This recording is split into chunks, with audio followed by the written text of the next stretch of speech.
A little Afghan boy stumbled across a soldier tied to a tree, bruised, bleeding, and left to die in the middle of nowhere. He could have run.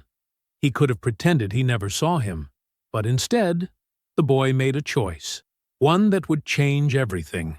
Hiding the soldier meant risking his own life, and his mother's, because in this war-torn valley, showing mercy is a death sentence. And when the militants return, hunting for the man who escaped, the boy's small act of kindness sets off a chain of events no one could stop. As danger closes in and the village faces certain destruction, one question remains: can a child's courage and compassion truly save an entire village when the world around him has forgotten what mercy looks like? The sun barely touched the horizon when Sammy slipped out of bed. He moved quietly, careful not to wake his mother. The dirt floor was cool beneath his bare feet. Outside, the morning air bit at his skin. He pulled his thin jacket tighter and headed toward the old military outpost on the hill. The place had been abandoned for years. Rusted metal stuck up from the ground like broken teeth. Concrete walls lay crumbled and scattered. Sammy had come here dozens of times before, always finding something useful. He knelt beside a twisted sheet of corrugated iron. His fingers worked at the bolts, holding it down. The metal was cold and rough. After several minutes of prying, he freed a handful of copper wire. "This will get us something," he whispered to himself. He stuffed the wire into his cloth bag and kept searching. A broken radio yielded more copper. An old Jeep frame gave him bits of aluminum. Every piece meant money. Every piece meant food. The sun climbed higher. Sweat dripped down his back despite the cold. Sammy paused to rest against a crumbling wall. He pulled out the small piece of flatbread his mother had given him and took careful bites. He made each one last. While he ate, his mind drifted to his father. The memory came in fragments, his father's calloused hands showing him how to identify good metal from bad. His father's voice, deep and steady, even in war. Never stop being human. Sammy wasn't sure what his father meant back then. He was only 6 when the militants came to their village. They accused his father of helping foreign soldiers. They dragged him into the street. His mother had covered Sammy's eyes, but he heard everything. Now, 4 years later, those words echoed in his head whenever he felt afraid. Whenever the militants rode through their village on motorcycles, guns slung over their shoulders, whenever his mother went quiet at the sound of distant explosions, "Be human," Sammy whispered. He finished his bread and stood up. Back at their mud brick home, Layla kneaded dough with practiced hands. The flour was nearly gone. She'd stretched it as far as she could, mixing in extra water to make the portions seem larger. She glanced toward the door every few minutes. Sammy was a good boy, smart, but he took too many risks, just like his father. The bread dough felt thin between her fingers. She shaped it into small rounds and placed them on the heated stone. The smell filled their single room. Through the small window, she watched women walk past carrying water jugs. Children chased each other between houses. Everything looked normal. But normal was fragile here. Last week, the militants had taken a man from the next village. They said he was a spy. No one saw him again. Layla's hands trembled as she flipped the bread. She thought of her husband, of his kindness, of his stubbornness. "You were too brave," she whispered to his memory. "And now, our son is just like you." The sun began its descent as Sammy made his way home. His bag was full, but not heavy enough. The scraps would buy maybe 2 days of food. Maybe. He walked along the dirt path, kicking small stones. Other children his age played near their homes, but Sammy had no time for games. Not anymore. As he approached their house, his mother appeared in the doorway. Her face was tight with worry. "Where have you been?" she asked. "The outpost, like always." Sammy held up his bag. "I found copper." Layla took the bag and looked inside. Her expression softened slightly. Good. But you were gone too long. I'm sorry, Mother. She touched his face. Come, eat. Inside, they sat together on the worn rug. Layla served him warm bread and a small bowl of lentil soup. Sammy ate slowly, savoring every bite. The flour is almost gone, Layla said quietly. We need more food soon. Sammy nodded. An idea had been forming in his mind all day. Mother, I heard some boys talking in the market last week. They said there's metal in the ravine. Big pieces, military equipment. Layla's face went rigid. No, Sammy. I forbid it. Her voice was sharp. That place is dangerous. The militants patrol there. People disappear. We need the money. We'll find another way. She gripped his shoulders. Promise me you won't go there. Sammy looked down. I promise. But the lie tasted bitter in his mouth. That night, Sammy lay awake on his thin mat. Through the window, stars scattered across the black sky. He thought about the ravine, about the stories of metal so plentiful you could fill a cart in one trip. Enough to buy flour for a month, maybe 2. His mother's breathing slowed. She was asleep. Sammy sat up carefully. He pulled on his jacket and grabbed his empty bag. The door creaked as he opened it. He froze, listening. Nothing. Outside, the village was silent. Only the wind moved through the empty streets. Sammy walked quickly, keeping to the shadows. His heart pounded, but his feet kept moving. The ravine was an hour's walk past the poppy fields. He'd never been there, but he knew the way. As he left the village behind, his father's words returned to him. Even in war, never stop being human. Sammy didn't fully understand what that meant, but he knew what it meant to be hungry.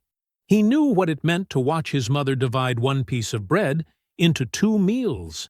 He walked faster, into the gathering darkness. The mist hung thick in the ravine when Sammy arrived. His legs ached from the long walk. His empty stomach twisted with hunger. But the stories were true. Metal lay everywhere. Pieces of a crashed helicopter jutted from the rocky ground. Shell casings glittered in the weak morning light. A rusted tank track stretched across the creek bed like a metal snake. Sammy's eyes widened. This was more than he'd ever dreamed of finding. He pulled out his bag and started collecting. Copper wiring, aluminum panels, brass fittings. Each piece clinked against the others.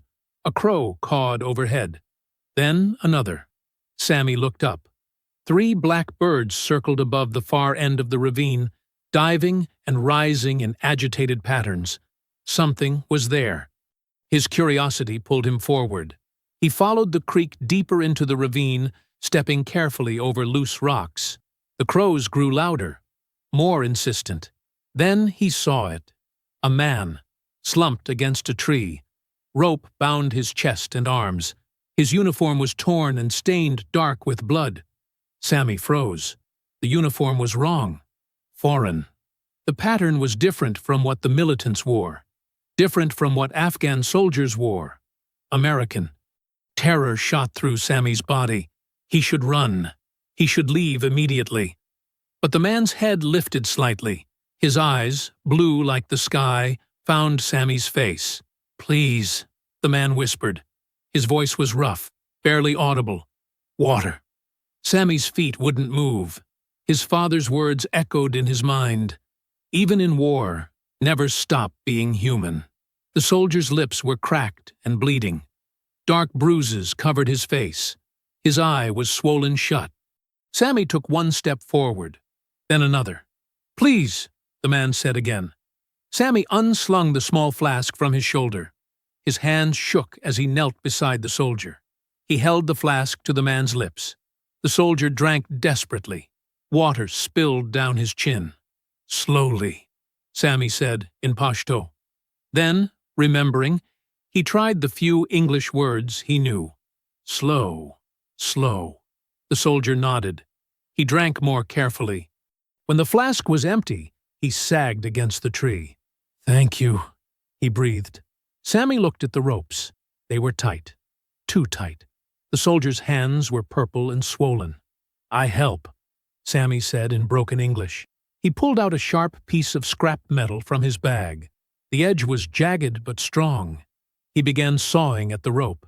"No," the soldier said. "They'll come back. Dangerous." But Sammy kept cutting. The rope was thick. His arms burned with effort. Finally, one strand snapped. Then another. The soldier fell forward as the ropes gave way. Sammy caught him, struggling under the weight. "Name," the soldier said, looking at Sammy. "James Porter, Sergeant." "Sammy," the boy replied. Porter tried to stand but collapsed immediately. A dark stain spread across his side. "Blood. Bad," Porter said, touching his wound. "Been here 2 days. They left me. Said they'd come back tonight."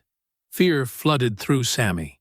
If the militants returned and found the soldier gone, they would search everywhere. If they found Sammy with him, he couldn't think about that. "I hide you," Sammy said. "No." Porter shook his head. "Too dangerous. For you. Your family." "I hide you," Sammy repeated firmly. He helped Porter to his feet. The soldier was heavy and could barely walk. They stumbled toward the creek together. Near the water, tall reeds grew thick and dense. Sammy helped Porter lie down among them. He piled more reeds on top until the soldier was completely hidden. "Stay quiet," Sammy whispered. "I bring food. Tonight." Porter grabbed Sammy's arm weakly. "Don't tell anyone. Not your mother. Not anyone. They'll kill you both." "I know," Sammy said. "Why are you helping me?" Porter's blue eyes searched his face. "I'm the enemy." Sammy thought of his father, of the lessons he'd tried to teach. "My father say, we must be human. Always human." Porter's expression softened. He released Sammy's arm. "You're a brave kid." Sammy stood. He grabbed his bag, now half full of scrap metal. "I come back. Before dark." He turned and ran. His feet flew over the rocks. His heart hammered in his chest. The morning sun was rising higher. His mother would be awake by now, worried, angry. Behind him, the creek gurgled peacefully. The reeds swayed in the breeze. Nothing looked disturbed. Sammy glanced back once. The hiding spot was good. No one would find Porter unless they were looking carefully. He ran faster. High above on the cliffs, shadows shifted among the rocks. 2 figures stood motionless, watching the boy sprint toward the poppy fields. One raised a hand, pointing. The other nodded slowly. But Sammy didn't see them. He was already gone. Sammy reached home just as the sun touched the distant mountains. Orange light painted the mud brick walls. His mother stood in the doorway, arms crossed. "Where have you been?" Layla's voice was sharp. "The whole day, Sammy. The whole day." He held up his bag. "I found metal. Good metal." She took the bag and looked inside. Her expression didn't change. "This is not enough to worry me like you did." Sammy tried to step past her, but she caught his arm. Her fingers found the torn sleeve of his shirt. "What happened here?" "It caught on a rock." "Look at me." He couldn't. His eyes stayed on the ground. Layla pulled him inside and shut the door. She lit the small oil lamp on the table. The flame cast dancing shadows on the walls. "Sit," she commanded. Sammy sat. His hands trembled in his lap. Layla prepared their meal in silence. She had made bread earlier, thin, flat pieces that she now warmed over the small fire. She added a handful of dried apricots to a bowl. It wasn't much, but it was all they had. They ate without speaking. Sammy could barely swallow. Each bite felt like a stone in his throat. Finally, Layla set down her bread. "Tell me the truth." "The truth, Sammy." The words tumbled out. "About the ravine." The soldier tied to the tree. The blue eyes begging for water. The ropes he cut. The hiding place in the reeds. Layla's face went pale, then red. Her hands gripped the edge of the table. "An American soldier?" Her voice was barely a whisper. "You helped an American soldier?" "He was dying, Mother." And we will die too. She stood abruptly. The table shook. Do you know what they'll do if they find out? The militants will burn this house. They'll kill us both. They'll... She stopped. Her hand covered her mouth. Sammy reached into his pocket. He pulled out the dog tag he'd taken from Porter's neck. The metal chain clinked as he placed it on the table. Layla stared at it. Her fingers trembled as she picked it up. Porter, James M. She read slowly. He gave you this? I took it, so you would believe me. Layla sank back into her chair. The dog tag hung from her fingers, swaying in the lamplight. Your father, she said quietly, once did something like this. Sammy leaned forward. During the war with the Soviets, he found a wounded soldier, one of the enemy. Everyone said to leave him, to let him die. She touched the dog tag gently, but your father couldn't. He said the same thing you just did, that the man was dying. What happened? He saved him, brought him to our village. The man lived. Her voice broke. But the militants found out. They came one night. They said your father was a traitor. They took him away. I never saw him again. Tears rolled down Sammy's cheeks. I'm sorry, Mother. I didn't mean... Stop. She held up her hand. I'm not angry at you. I'm angry at myself. Why? Because I know what we have to do. She stood and wrapped her headscarf tighter. And I know it might kill us both. She gathered a cloth bag and filled it with bread. She added dried herbs from the shelf above the fire. Yarrow for bleeding, chamomile for pain, cumin for infection. Show me where he is, she said. They walked through the darkness together. The moon was a thin crescent, barely giving light. Sammy led his mother along the path he'd memorized during the day. When they reached the reeds, Porter was unconscious. His breathing was shallow. The blood on his side had darkened and dried. Help me, Layla said. Together they lifted him. He was heavy and barely able to walk. They half-carried, half-dragged him across the fields. The abandoned sheep shed stood behind their home, hidden by a low wall. No one had used it in years. The roof leaked and the door hung crooked. Inside, they laid Porter on a pile of old blankets. Layla worked quickly. She boiled water over a small fire she built in the corner. The flames were tiny, barely visible from outside. She cleaned Porter's wound. He groaned, but didn't wake. She packed it with crushed yarrow and wrapped it with clean cloth torn from her own shawl. Sammy watched in silence. His mother's hands were steady and sure. When she finished, Porter's eyes fluttered open. He looked at Layla, then at Sammy. Thank you, he whispered. His voice was rough and broken. Layla didn't respond. She stood and wiped her hands on her dress. No one must ever know, she said to Sammy. Her eyes were hard. Not your friends, not the neighbors, no one. I understand. If they find him here, we're all dead. I know, Mother. She looked down at Porter one more time. Then she turned toward the door. Outside, lights flickered on the horizon. Yellow dots moving slowly across the dark landscape. Torches. Layla's hand found Sammy's shoulder and gripped it tight. The militants were searching. The lights grew closer. Sammy counted them. 5, maybe 6 torches moving through the fields. Inside! Layla hissed. Now! They ran back to the house. Layla's mind worked fast. The shed was too obvious. If the militants searched the property, they'd find it first. Help me, she said, dropping to her knees in the corner of their small room. She pulled back a worn rug. Beneath it, old wooden planks covered a shallow storage space her husband had dug years ago. They kept winter grain there when they had any. We have to move him here. But, Mother, he's too weak. We have no choice. They ran back to the shed. Porter was barely conscious again. The fever had returned. You have to be quiet, Layla told him. Completely quiet. Do you understand? Porter nodded weakly. Getting him across the yard was harder this time. His legs kept buckling. Twice he nearly fell. But they managed to drag him inside the house and lower him into the shallow space beneath the floor. I can't breathe, Porter gasped. You must, Layla said, or we all die. She placed the planks over him and spread the rug back. Then she grabbed Sammy's broken shoe from the corner and thrust it into his hands. Sit by the door. Pretend to mend this. What will you do? What I always do. She moved to the fire and began preparing tea. Her hands shook slightly, but her face was calm. The engines grew louder.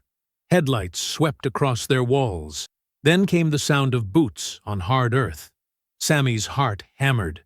He fumbled with the shoe, trying to thread a piece of wire through the torn sole. The wire kept slipping through his sweaty fingers. The door burst open. 3 men entered. They wore dark clothing and carried rifles. Their faces were wrapped in scarves, showing only their eyes. Who lives here? The first one demanded. My son and I, Layla said quietly. She didn't stop pouring the tea. Where is your husband? Dead. 5 years now. The man's eyes swept the room. We're looking for an American soldier. He escaped this morning. Someone helped him. I know nothing about this, Layla said. Then you won't mind if we search. Search if you must. She held out a cup of tea. But first, drink. You've been walking all night. The man stared at her. Then he took the cup. The other 2 began tearing through their belongings. They overturned the sleeping mats, dumped out the grain sack, threw open the wooden chest where Layla kept her husband's old clothes. Sammy kept his eyes down, working the wire through the shoe. His hands trembled so hard he nearly dropped it. One of the men walked toward the corner where the rug lay. Sammy's breath caught. The man's boot touched the edge of the rug. Then a voice called from outside, "Check the shed." The man turned and walked out. Layla's eyes met Sammy's for just a moment. He saw the fear she was hiding. They heard the men in the shed, kicking over the old blankets, cursing at the smell. "Nothing here," one of them shouted. The leader set down his teacup. "If we find out you're lying—" A sound came from beneath the floor. A wet, strangled cough. Sammy moved without thinking. He grabbed the metal pot hanging by the fire and slammed it against the wall. The bang echoed through the room. "What are you doing?" the leader snapped. "Spider," Sammy said quickly. "Big one. I hate spiders." The man stared at him. Then he spat on the floor and turned to leave. "Remember," he said to Layla, "we're watching. Everyone in this village. If the American is here, we'll find him." The 3 men left. The engine started up again. The lights moved away toward the next house. Layla waited until the sounds faded completely. Then she pulled back the rug and lifted the planks. Porter gasped for air. His face was red and covered in sweat. They pulled him out and laid him on the floor. He coughed violently, his whole body shaking. "I'm sorry," he choked out. "I'm so sorry. It's done now," Layla said. She brought him water, but Porter kept shaking his head. Tears rolled down his dirty cheeks. "You could have died because of me. Your son could have died." He grabbed Layla's hand. "If I live through this, if I make it back to my unit, I swear to you, I'll make sure your people never go hungry again. I swear it on my life." Layla pulled her hand away gently. "Save your promises. Just stay alive." They moved him back to the shed as the sky began to lighten. The dawn came cold and gray. Sammy brought Porter water and the last piece of bread. Then he walked back toward the house. He heard voices near the well. 2 men talking low. He recognized them. Local militants who controlled the village. Sammy crept closer, hiding behind a low wall. "The commander is furious," one man said. "Someone in this village helped the American. He wants to send a message." "What kind of message?" "The well. We're going to destroy it. The explosives are already in place." "When?" "Tomorrow night. Let them go 1 more day with water. Then they'll understand what happens when they betray us." Sammy's blood went cold. The well was the village's only source of clean water. Without it, everyone would have to walk 5 miles to the next spring. Children would get sick. Old people would die. He backed away slowly, then ran home. Inside, he lay on his sleeping mat, staring at the ceiling. His whole body trembled. He had saved one man. But now, everyone he knew would suffer. The weight of it pressed down on his chest until he couldn't breathe. He pulled his knees to his chest and squeezed his eyes shut.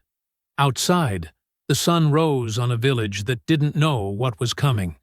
The smoke rose thick and black against the morning sky. Sammy stood at the edge of the village, watching it climb from the hills to the east. The neighboring village, 3 miles away. "They burned it," an old woman whispered behind him. "The whole thing." "Why?" someone asked. "Because someone there helped the foreigners. Or maybe just because they could." Sammy's stomach twisted. He turned and walked quickly back to his house. Inside, Layla was grinding the last of their wheat. She looked up when he entered. Her eyes were red. "You saw the smoke," she said. It wasn't a question. He nodded. "Then you know what they're capable of." "I have to tell him." "No." "Mother." "I said no." She set down the grinding stone. "That soldier stays hidden. We keep quiet. In a few days, he'll be strong enough to leave on his own. In a few days, they'll blow up the well."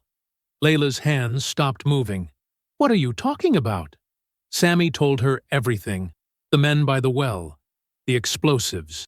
Tomorrow night. When he finished, Layla sat very still. She stared at the wall for a long time. "Then we leave," she said finally. "We pack what we can carry, and we go." "And everyone else?" "We can't save everyone, Sammy. Father would have tried." The words hung in the air between them. Layla's face hardened. "Your father is dead, because he tried to save someone. Do you want to join him?" Sammy looked at his feet. "No." "Then we do nothing. We survive. That's all we can do." But Sammy waited until she went outside to draw water. Then he slipped out the back way and ran to the shed. Porter was sitting up, his back against the wall. The fever had broken during the night. His eyes were clearer now. "You shouldn't be here," he said when Sammy entered. "I have to tell you something." Porter listened without interrupting. When Sammy finished, the soldier closed his eyes. "They're punishing the village because of me. Can you help?" "I can barely stand." "But you know things. You're a soldier. You know how to call for help." Porter was quiet for a moment. Then he leaned forward. "There's an old radio outpost," he said slowly. "NATO used it years ago during the first operations. It's abandoned now, but the equipment might still work." "Where?" Porter looked around the shed. Then he grabbed a stick and began drawing in the dirt floor. 2 hills north, past the poppy fields, you'll see a rocky ridge shaped like a broken tooth. The outpost is in a cave beneath it. He drew landmarks, a dried riverbed, a cluster of 3 trees, a pile of stones marking an old grave. "If the radio still has power, you turn this dial." He mimed the motion. "Channel 7. That's the emergency frequency. Someone will hear you." "How far is it?" "Maybe 3 miles. 4 if you have to go around the minefields." Sammy stared at the map. "I can do it." "No." Porter shook his head. "You're a kid. Those hills are full of unexploded ordnance. Tripwires, pressure plates. You wouldn't make it 50 yards. Then teach me." "Sammy, teach me." Porter studied the boy's face. Then he sighed. "Listen carefully." For the next hour, Porter taught him everything he could. How to spot the thin wire stretched between rocks. How to test the ground before stepping. How to recognize the slight rise in the dirt that meant a buried mine. "You walk slow," Porter said. "Always slow. Watch where you put your feet. If you see anything that doesn't look natural, a pile of rocks, a piece of wood, anything, you go around it." "Way around." Sammy nodded, trying to remember it all. Porter tore strips from his uniform shirt. He wrapped them around Sammy's wrists. "If you trip and fall, put your hands out like this," he demonstrated. "The cloth might protect you from the wire." "Might." What if I can't find the outpost? Then you come home. You don't keep searching, you understand? If you can't find it by dawn, you turn around. Okay. Porter grabbed his shoulders. I mean it, Sammy. This is dangerous. You could die out there. People will die here if I don't try. The soldier's jaw tightened. He pulled the boy into a quick, hard hug. You're braver than most men I've served with. That evening, Layla made flat bread over the fire. She didn't speak, didn't look at Sammy. She knew. He could tell by the way her shoulders were set, the way she kept her eyes on the flames. When darkness fell and the crickets began their evening song, Sammy gathered his things. A flashlight Porter had hidden in his boot, a piece of bread, his father's old scarf. Layla finally spoke. He's not your war, Sammy. I know. Then why?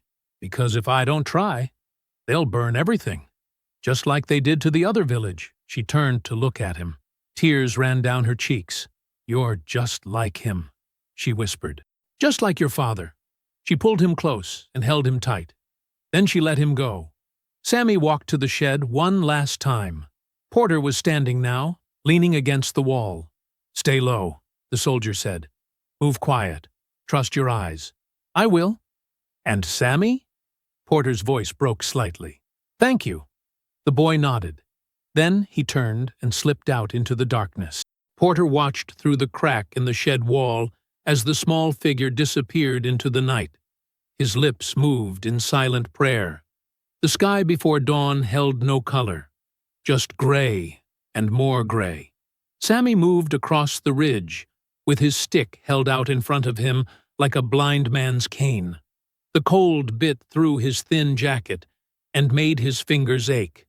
Each breath came out in small white puffs. He whispered Porter's directions to himself. Left of the dry riverbed, past the broken truck tire, the ridge shaped like a broken tooth. The stick touched something hard. He stopped. Slowly, carefully, he knelt down and brushed away the dirt. A curved piece of metal appeared. Rust covered most of it, but he could still read the faded letters. Do not touch.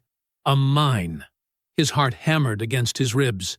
He backed away one step at a time, then gathered small stones and built a pile beside it. A marker, so he wouldn't step there on the way back. The sun rose behind the mountains, turning the sky pink and gold. Sammy kept walking. His father's voice came to him as he moved through the rocks. There was a soldier once, his father had said, sitting by the fire one winter night. An enemy soldier. He was hurt badly. Everyone said to leave him, but I gave him water instead. Why? Young Sammy had asked. Because being human is a choice, my son. War tries to take that choice away, but we can choose anyway. Sammy had been 6 then. He hadn't understood. Now he did. The stick hit another hard spot. He tested it, prodded gently, just a rock. He kept moving. The morning stretched on. The sun climbed higher. Sammy found the dry riverbed Porter had mentioned.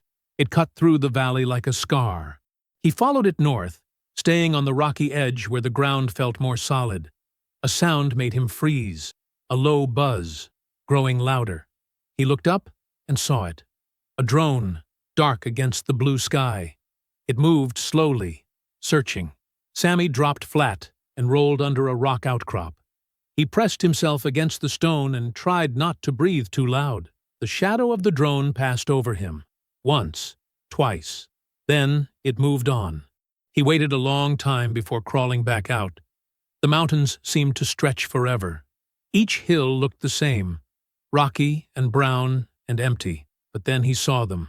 3 trees standing together, exactly like Porter had drawn. His legs ached, his mouth was dry, but he walked faster now. Past the trees, he found the pile of stones, an old grave, just like the soldier had said. And beyond it, rising up against the sky, a ridge shaped exactly like a broken tooth. Sammy wanted to run, but he remembered Porter's words, always slow. Watch where you put your feet. So he moved carefully, testing each step, watching for wires. The sun was dropping toward the western peaks when he finally reached the cave. It wasn't really a cave, more like a crack in the rocks where the ridge had split open years ago. Sammy squeezed through the narrow opening. Inside, the air smelled like dust and old metal. Equipment covered the floor: broken radios, tangled wires, empty crates with faded letters he couldn't read. Everything was covered in a thick layer of dirt. He searched through the rubble, found a transmitter that looked mostly whole, wiped away the dust, and examined it the way Porter had shown him. The dials were still there. The antenna bent, but attached. He turned it over, looking for the battery compartment. Empty. No batteries.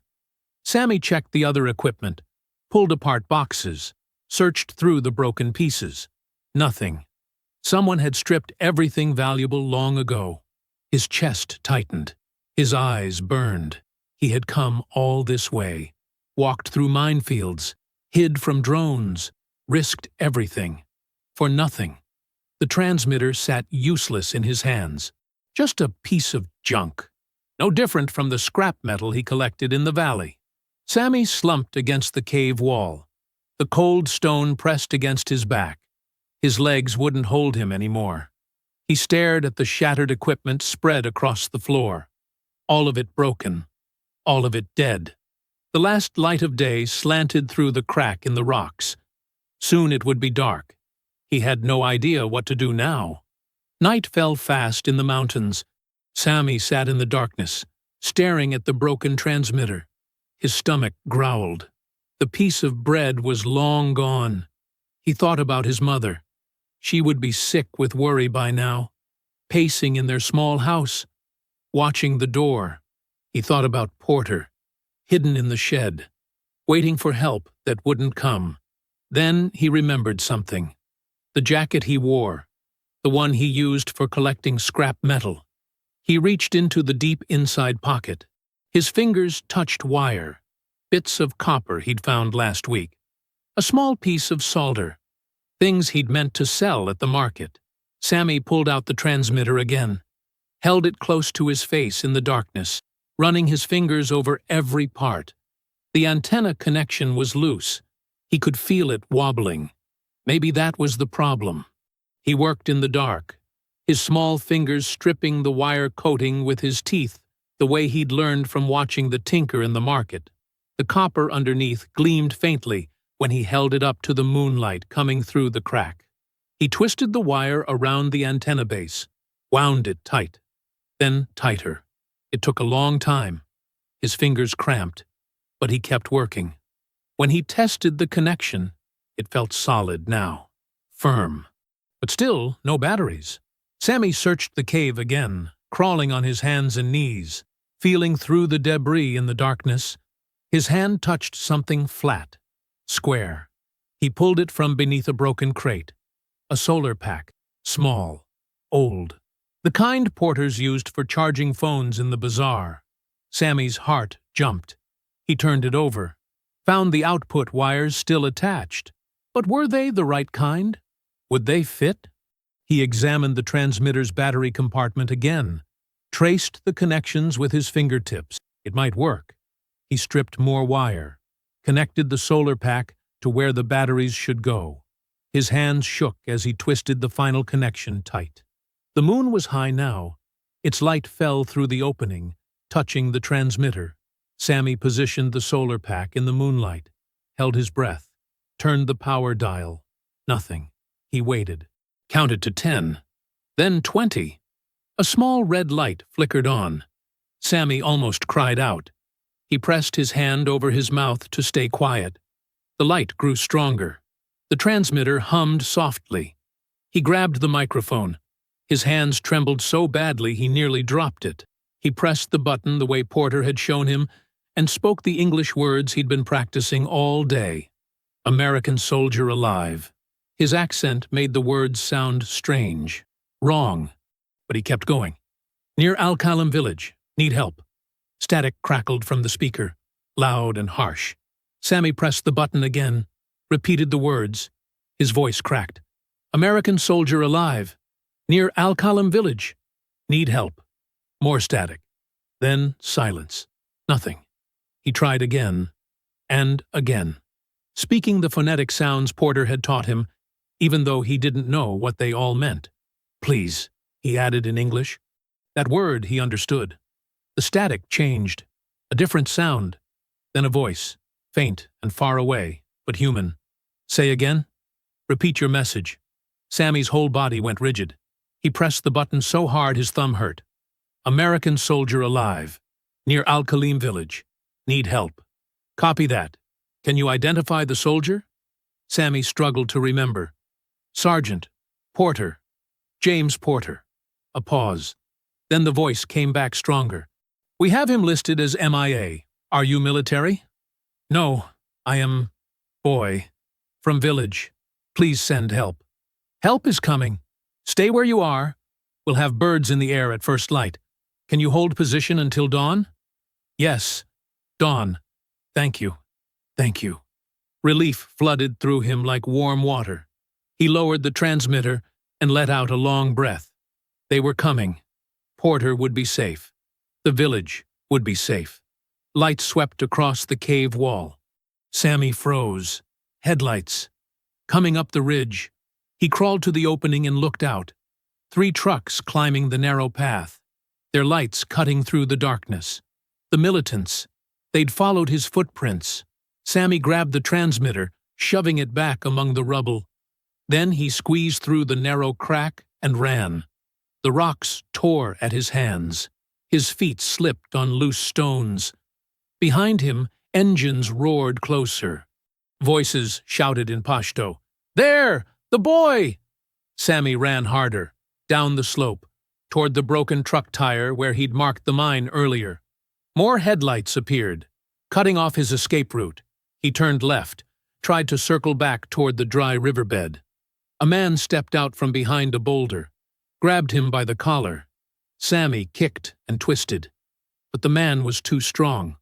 Got him! Other militants surrounded him, 5 or 6.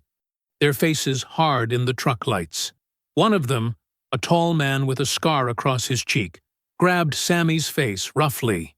You called the Americans, didn't you? You little traitor. Sammy said nothing. The man slapped him. Where is the soldier? Tell us. I don't know, Sammy whispered. The scarred man yanked him forward. Bring him. We'll make him talk in front of his mother. They dragged Sammy to the nearest truck, threw him in the back. 2 militants climbed in beside him, their rifles pointing at his chest. The trucks turned around, started back down the mountain toward the village. Sammy pressed his face against the metal side of the truck bed. His cheek throbbed where he'd been hit.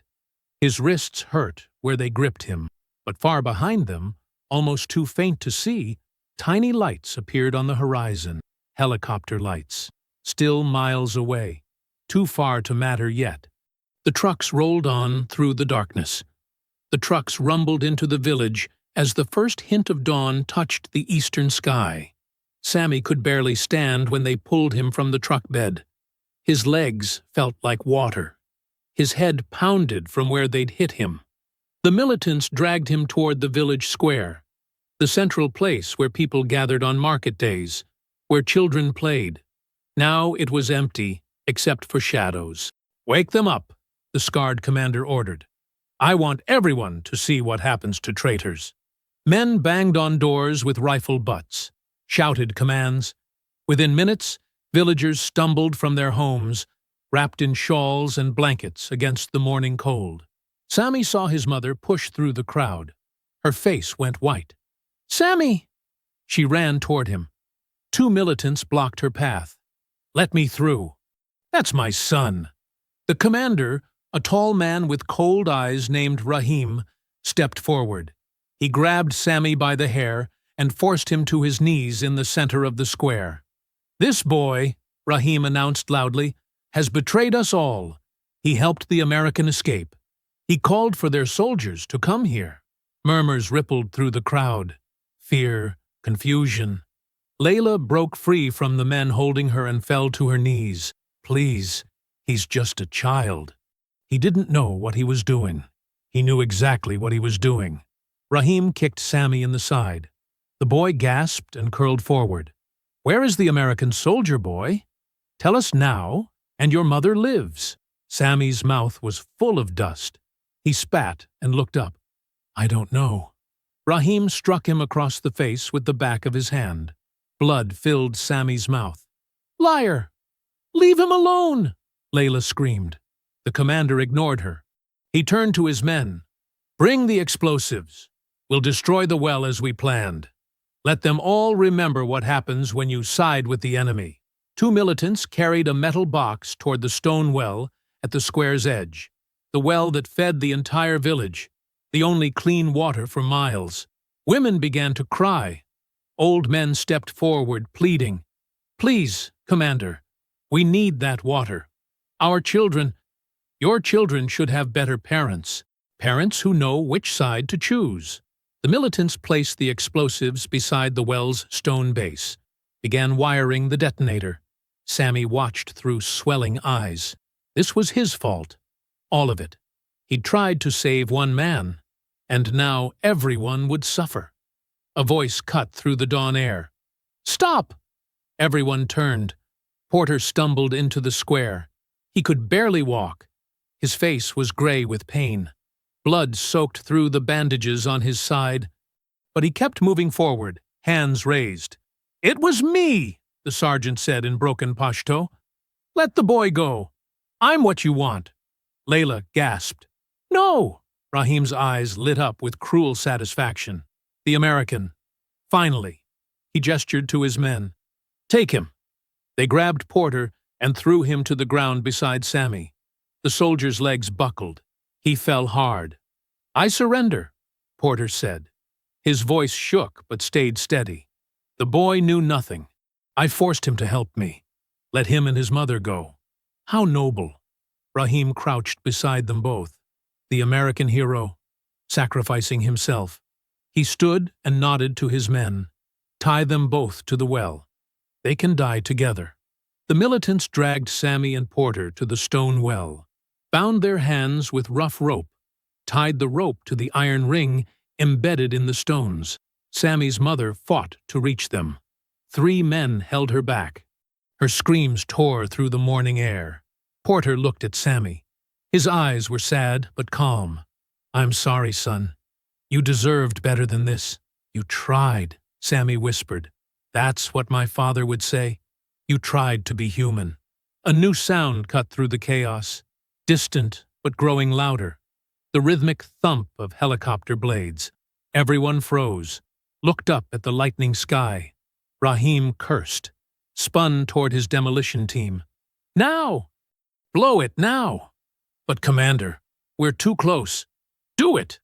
The militant hit the detonator. The explosion was massive, deafening. The world turned white and hot. The stone well erupted outward. Chunks of rock became deadly missiles. The shock wave flattened the nearest houses like paper. Windows shattered. Walls collapsed. Sammy felt himself lifted, flying. The rope tore from his wrists. Then everything went dark. He couldn't hear anything when he opened his eyes. Just ringing. High-pitched and endless. Dust filled his lungs. He coughed, tasted blood. Something heavy pinned his leg. A piece of the well's stone cap. The sky above him was gray with smoke, red with flames. His village was burning. Shapes moved through the haze, soldiers in helmets, American uniforms. They ran past him toward the gunfire that crackled somewhere beyond the ruins. Sammy tried to call out, but no sound came. His throat was raw. A soldier found him, shouted something Sammy couldn't hear, lifted the stone off his leg. Others came, hands touching him, checking for wounds. They carried him away from the flames. Through the smoke, Sammy saw Porter. The sergeant lay motionless on a stretcher. Blood covered his uniform. Medics worked over him frantically. Then they rushed him toward a waiting helicopter. More soldiers pulled survivors from collapsed houses. Layla's voice cut through the ringing in Sammy's ears. "Sammy! Sammy!" She was alive, covered in dust, but alive. She ran to him and pulled him into her arms, held him so tight he could barely breathe. Around them, the village burned. The well, their only water source, was destroyed. Houses reduced to rubble. Everything they had, everything they knew, was broken. Sammy closed his eyes against his mother's shoulder and felt hot tears stream down his face. The smoke still drifted when Sammy woke. He lay on a canvas cot inside a green tent. Medical tent. The smell of antiseptic stung his nose. Bandages wrapped his leg and ribs. Everything hurt. A soldier stood guard outside. Through the open flap, Sammy could see the valley. Gray smoke hung over everything like a dirty blanket. He sat up. Pain shot through his side. He ignored it and pushed himself to his feet. "Hey, kid, you should rest." The guard tried to stop him, but Sammy ducked under his arm and stumbled outside. The morning sun was pale behind the smoke. Soldiers and aid workers moved through the ruins. They carried stretchers, handed out water bottles, set up more tents. Sammy's village looked like a broken toy. Half the houses had collapsed. The others stood crooked, walls cracked, roofs caved in. The well was just a crater now, blackened stone scattered across the square. He walked through it all like he was dreaming, like none of it was real. Women sat in the dirt, holding children. Men dug through rubble with their bare hands, searching for belongings, for bodies. "Sammy!" He turned. His mother ran toward him from behind what used to be their neighbor's house. Her arm was in a sling. A bandage covered her forehead. But she was alive. She grabbed him with her good arm and pulled him close. He felt her body shake with sobs. "I thought I lost you," she whispered. "I thought—" "I'm okay, Mama." His voice cracked. "Where's Porter?" "The soldier." Layla pulled back. Her eyes were red from crying. "They took him. The helicopter. Early this morning." She touched his face gently. He was unconscious, badly hurt, but alive. Sammy felt something loosen in his chest. Porter had survived. At least that. But when he looked at the destroyed well, the broken houses, the crying families, the weight came crashing back. "Mama!" His throat tightened. "This is my fault." "No." "It is." Tears burned his eyes. "I brought him here. I called the soldiers. I made the militants angry. I did this." Layla knelt despite her injured arm. She took his face in her hand. "Sammy, listen to me. You saved that man's life. You did what your father would have done. What happened here? The militants did this. Their hate, their violence. Not you. But if you hadn't, they would have found another reason. Evil doesn't need permission." She kissed his forehead. "You tried to save someone. That's never wrong." A white truck rolled into the village. Red cross painted on the side. Aid workers climbed out carrying boxes of supplies. One of them, a woman in a headscarf, approached Layla. She spoke in Pashto with a Kabul accent. "We're taking the wounded to a refugee camp in the city. Clean water, medical care. You and your son should come." Layla looked at the woman, then at the ruins around them, at the graves on the hillside where Sammy's father and grandparents rested. "No," she said quietly. "This is our home. There's nothing left here. There are memories. There's family. There's land that knew our names before the wars came." Layla's voice stayed gentle but firm. "We'll stay. We'll rebuild." The aid worker looked sad. She nodded and moved on to ask others. Sammy watched soldiers help an old man clear stones from his collapsed house, watched women gather around a water truck, filling containers, watched children his age sit silent and hollow-eyed in the dirt. "Mama," he whispered, "how do we start over?" "The same way we always have." She took his hand. "One stone at a time." They spent the day clearing rubble. Sammy and Layla worked together despite their injuries. They pulled broken boards from the ruins of their home, salvaged cooking pots, found Sammy's father's old coat still hanging behind the door, covered in dust but whole. Other villagers did the same. moving slowly, quietly. Grief hung over everything. The soldiers helped where they could, lifting heavy beams, bringing water. An American medic checked Sammy's bandages and gave him painkillers that made his head fuzzy. By evening, they'd made a small pile of things worth keeping. Not much, but something. The stars came out as the smoke finally began to clear. Sammy sat on a stone near where their house used to be. His mother had fallen asleep under a borrowed blanket nearby. He reached into his pocket and pulled out Porter's dog tag. The metal was warm from his body heat, the chain broken from the explosion. He held it up to the starlight, read the name stamped there. Porter, James M. Somewhere far away, the sergeant was in a hospital, maybe awake, maybe still unconscious, but alive. Sammy closed his fist around the tag, looked up at the stars, the same stars his father used to point out on summer nights. "I tried, Baba," he whispered. His voice shook. "I really tried." 3 weeks passed like slow-moving water. The villagers worked from sunrise to sunset. They cleared rubble stone by stone, stacked salvaged bricks into new walls. The aid workers came and went, bringing food and medicine, but the village still felt broken. Sammy helped his mother rebuild their small home. They managed to get 3 walls standing and a tarp for a roof. It wasn't much, but it kept the wind out at night. The crater where the well used to be sat empty and dark. Women had to walk 2 miles to the next village for water now, their backs bent under heavy jugs. Every day, Sammy looked down the road hoping to see something change, something better. One morning, the sound of engines rumbled through the valley. Sammy stood up from where he'd been mixing mud for bricks. Dust rose on the horizon. Not just one truck this time, a whole convoy. "Mama, look," he pointed. Layla came out of their half-built house, shading her eyes against the sun.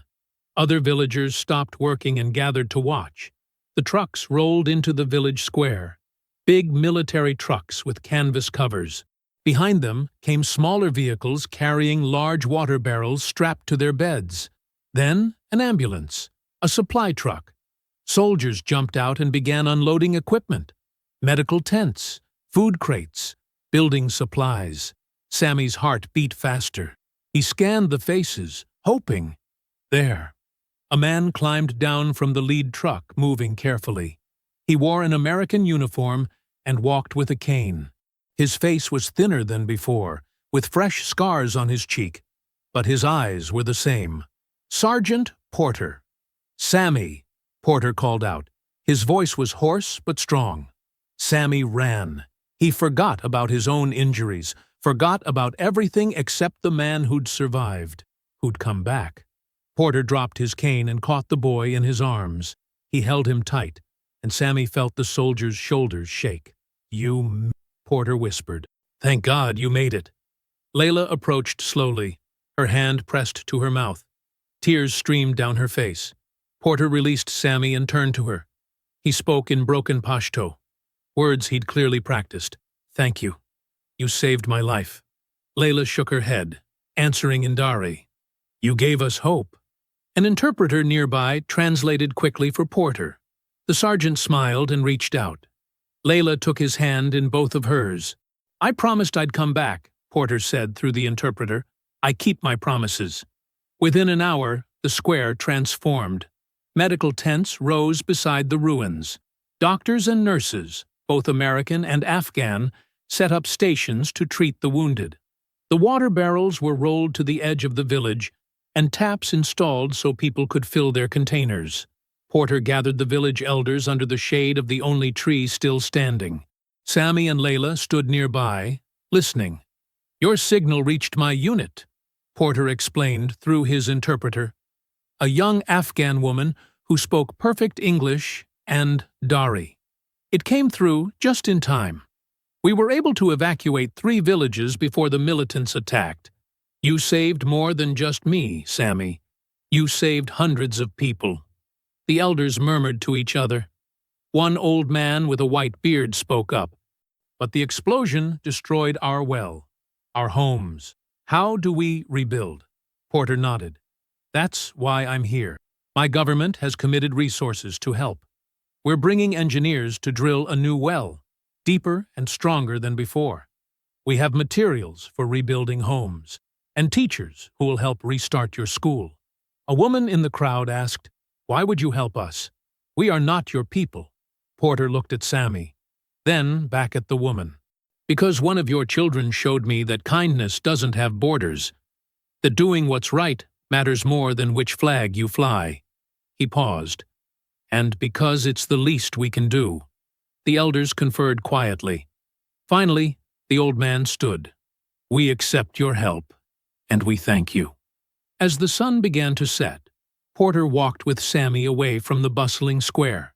They stopped at the edge of the crater where the well used to be. "I'm sorry we couldn't save this," Porter said softly. "It's okay," Sammy replied. "Mama says we build new things from broken ones." Porter smiled. He reached into his pack and pulled out a folded green jacket. Army issue. His name was stitched above the pocket. "I want you to have this," he said, kneeling down to Sammy's level. "I can't." "You can. And you should." Porter draped the jacket over Sammy's shoulders.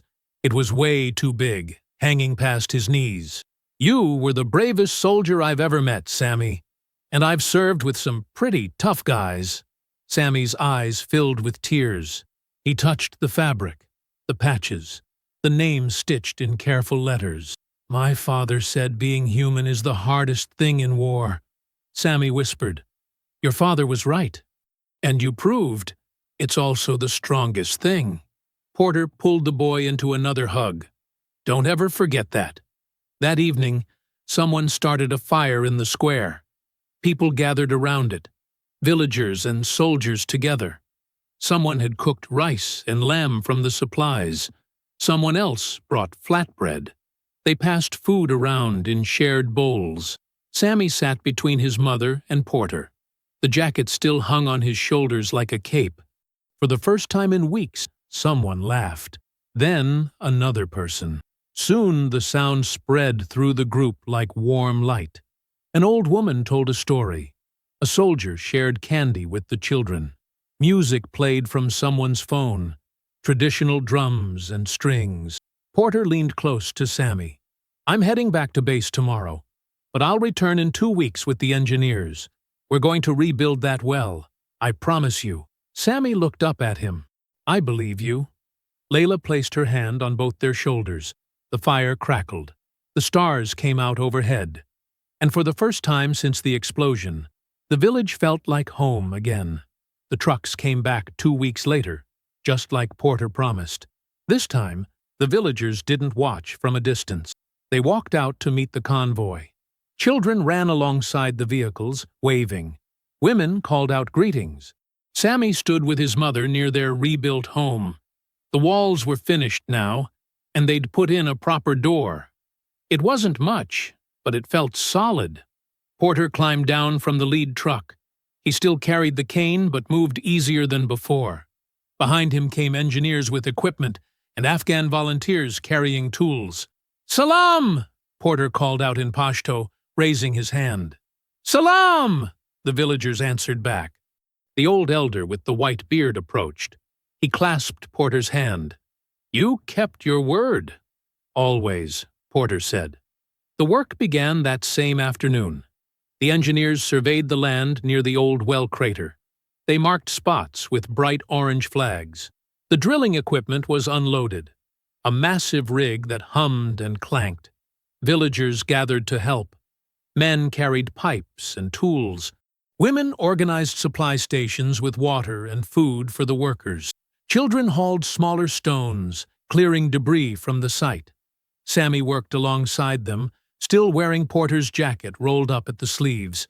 He carried rocks in a wooden bucket, making trip after trip. Other children followed his lead.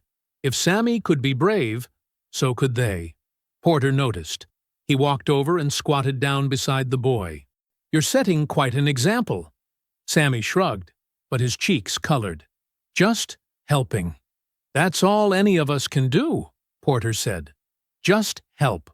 Over the following days, something remarkable happened. The villagers and soldiers worked side by side. Language barriers didn't matter much when everyone understood the goal. Laughter mixed with the sound of drilling. Afghan tea was shared with American coffee. Layla became the keeper of supplies. The engineers gave her lists of what they needed, and she organized everything in the rebuilt storage shed. She kept track of food, medical supplies, and building materials. People came to her with questions, and she always had answers.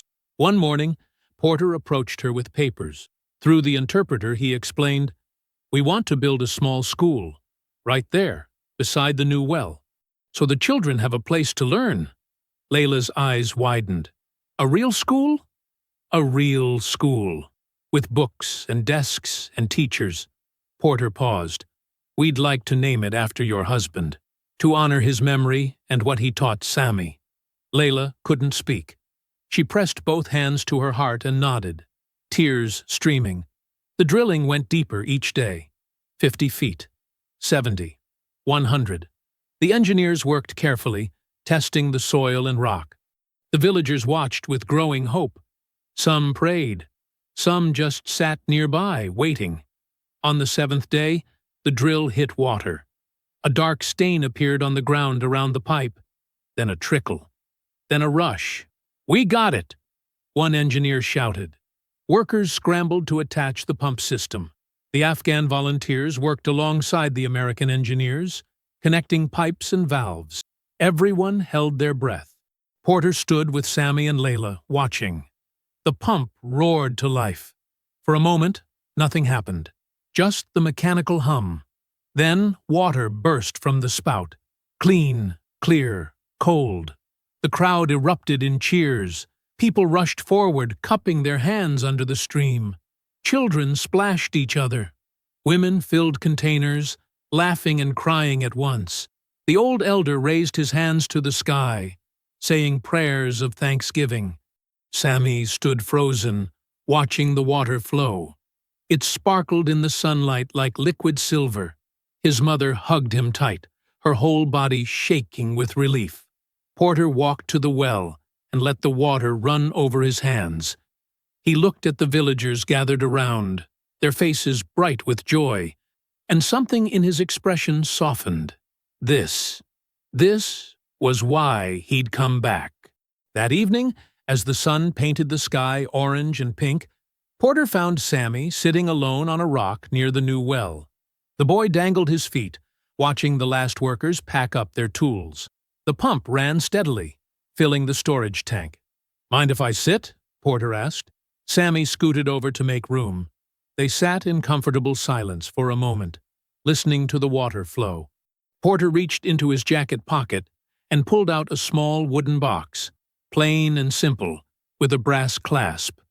"I have something for you," he said quietly. He placed the box in Sammy's hands. The boy opened it carefully. Inside, nestled on dark fabric, lay a medal, bronze and gold, with a ribbon of red, white, and blue. Stars decorated the metal surface. Sammy's breath caught. "What is it?" "It's called the Soldier's Medal. For valor." Porter's voice was soft. "They gave it to me for surviving, for making it back. It's beautiful." Porter turned to face him. "Sammy, look at me." The boy met his eyes. "You earned this more than I ever did." A year passed like water through cupped hands. The valley transformed. Green shoots pushed through soil that had known only dust and ash. Wheat fields swayed where craters once scarred the earth. The new well ran day and night, feeding crops and families alike. The school stood finished now, whitewashed walls gleaming in the sun. Children filled its 2 rooms every morning, their voices bright with questions and answers. Books lined shelves that Sammy helped build. Maps covered the walls. The boy had grown taller. His shoulders broadened from carrying supplies and helping with construction. He still wore Porter's jacket sometimes, though it fit better now. Every afternoon after his own lessons ended, Sammy stayed to help teach the younger children. He showed them how to read simple words and count with stones. He told them stories his father once told him, about kindness and courage and staying human even when the world went dark. The children listened because they'd seen what courage looked like. They'd watched him save their village. Porter's truck arrived on a bright morning in spring. Word spread quickly. Villagers gathered in the square, calling greetings. Children ran to meet him. He climbed out slowly. No cane this time. He walked steady and strong. Layla emerged from the school, wiping chalk dust from her hands. She'd become one of the teachers, helping children learn to read and write, in both Pashto and Dari. "You look well," she said, embracing him. "So do you." Porter smiled. "The school is beautiful. Your engineers built something that will last." She gestured toward the door where a wooden sign hung. Letters carved deep into the wood read, "Abdul's School of Hope, named for Sammy's father." Porter touched the sign gently. "He would be proud." "He is," Layla said quietly. Sammy appeared in the doorway, leading a group of small children outside for their break. When he saw Porter, his face lit up. "You came back." "I promised, didn't I?" Porter laughed as the boy ran to him. They embraced like old friends. The younger children crowded around, curious about the tall American who brought supplies and always had candy in his pockets. Porter handed out wrapped sweets, then pulled Sammy aside. "I need to talk to you," he said. "Walk with me?" They wandered toward the well together, past the thriving crops and rebuilt homes. Women hung laundry that snapped in the breeze. Men repaired a fence, calling jokes to each other. Life had returned. At the well, Porter stopped. "This is my last visit for a while." Sammy's smile faded. "You're leaving?" "Going home. Back to my family in America." Porter knelt down to the boy's level. "But I wanted to do something first. Something to make sure people remember what happened here." He pulled back a tarp, covering something at the well's base. Underneath lay a bronze plaque, polished and gleaming. The villagers gathered as the sun climbed higher. Everyone came, the old elder with his white beard, the farmers, the teachers, the mothers with babies on their hips, the children from the school. They formed a circle around the well. Porter and Sammy stood together beside the covered plaque. Layla translated Porter's words into Pashto as he spoke. "A year ago, this village suffered greatly. Bombs fell. Homes burned. The well that gave life for generations was destroyed." His voice carried across the quiet crowd. But one boy chose kindness over fear. He chose to see a human being instead of an enemy, and that choice changed everything. He gestured to Sammy. The boy's cheeks flushed, but he stood straight. "Today, we honor that choice. We remember that courage isn't always loud. Sometimes it's a small hand offering water. Sometimes it's a mother risking everything for a stranger. Sometimes it's an entire village choosing mercy." Porter and Sammy together pulled away the tarp. The bronze plaque gleamed in the sunlight. Words engraved deep, dedicated to Sammy, whose kindness turned enemies into brothers. Silence fell over the gathering. Then the old elder stepped forward. He placed his weathered hand on Sammy's shoulder and began to pray. Words of peace and gratitude that rose like incense toward the clear blue sky. The villagers bowed their heads. Porter wiped his eyes, not bothering to hide the tears. When the prayer ended, Sammy looked up at the soldier who'd become his friend. "My father used to say something." The boy's voice was soft but steady. "He said being human is the hardest thing in war." Porter nodded, listening. Sammy touched the plaque with his fingertips. "But maybe it's also the strongest thing. Stronger than guns. Stronger than hate." He turned to Porter. "You taught me that. When you kept your promise. When you came back." Porter knelt and pulled the boy into a tight embrace. "No, Sammy. You taught me." The sun began its descent toward the mountains as Porter prepared to leave. His truck idled in the square. Supplies had been unloaded. The last delivery of seeds and medicine and books. everything the village needed to keep growing. Children gathered around, waving goodbye. Women called blessings. Men shook his hand with firm grips and grateful eyes. Layla hugged him one last time. "You'll always have family here." "I know," Porter said, "and you'll always have friends in America." Sammy walked with him to the truck. They stood facing each other in the dusty road. The boy wore the medal now. Porter had insisted. It hung around his neck on a simple cord. "Will you come back?" Sammy asked. "Someday." Porter smiled. "But you don't need me anymore. You never really did." He climbed into the truck and started down the road. Sammy stood watching, one hand raised in farewell. Behind him, children's laughter echoed across the valley as they played near the well. The sound carried on the wind, pure and bright, and full of hope. Porter looked back once through the dusty window. The boy still stood there, silhouetted against the golden light. Beyond him, the village thrived. Crops and school and clean water flowing. Porter smiled. Then he turned forward and drove toward the horizon where the sun painted the sky in shades of amber and rose, disappearing into the light that promised tomorrow. I hope you enjoyed that story. Make sure to like and subscribe so that you do not miss out on tomorrow's story.